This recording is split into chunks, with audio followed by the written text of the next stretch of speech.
धर्मक्षेत्रे कुरुक्षेत्रे समवेता युयुत्सवः मामकाः पाण्डवाश्चैव किमकुर्वत संजय।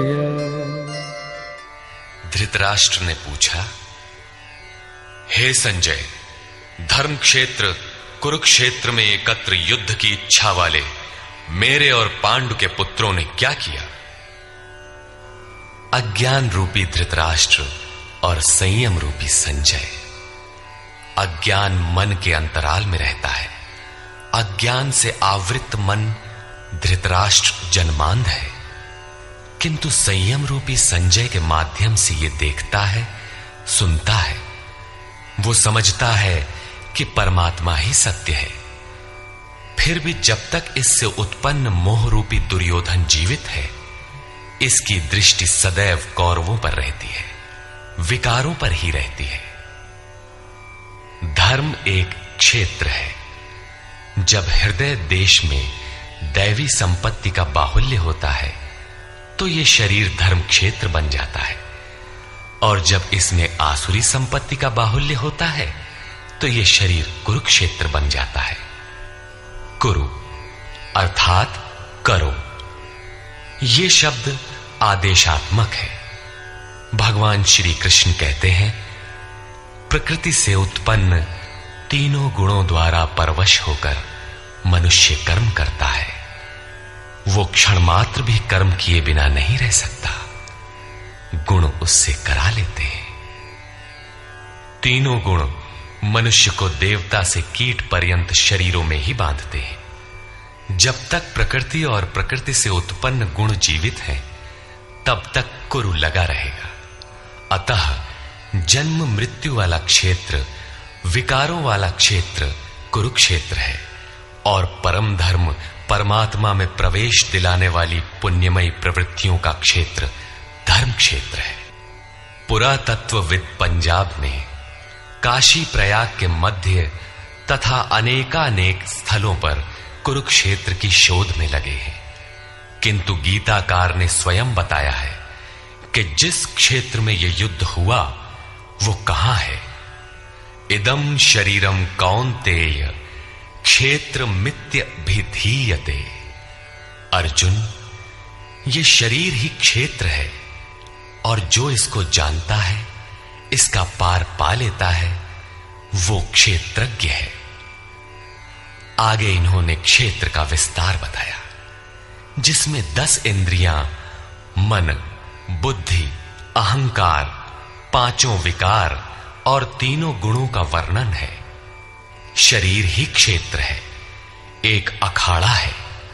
इसमें लड़ने वाली प्रवृत्तियां 2 हैं, दैवी संपद और आसुरी संपद। पांडु की संतान और धृतराष्ट्र की संतान सजातीय और विजातीय प्रवृत्तियां। अनुभवी महापुरुष की शरण जाने पर इन दोनों प्रवृत्तियों में संघर्ष का सूत्रपात होता है। यह क्षेत्र क्षेत्रज्ञ का संघर्ष है, और यही वास्तविक युद्ध है। विश्व युद्धों से इतिहास भरा पड़ा है, किंतु उनमें जीतने वालों को भी शाश्वत विजय नहीं मिलती। ये तो आपसी बदले हैं।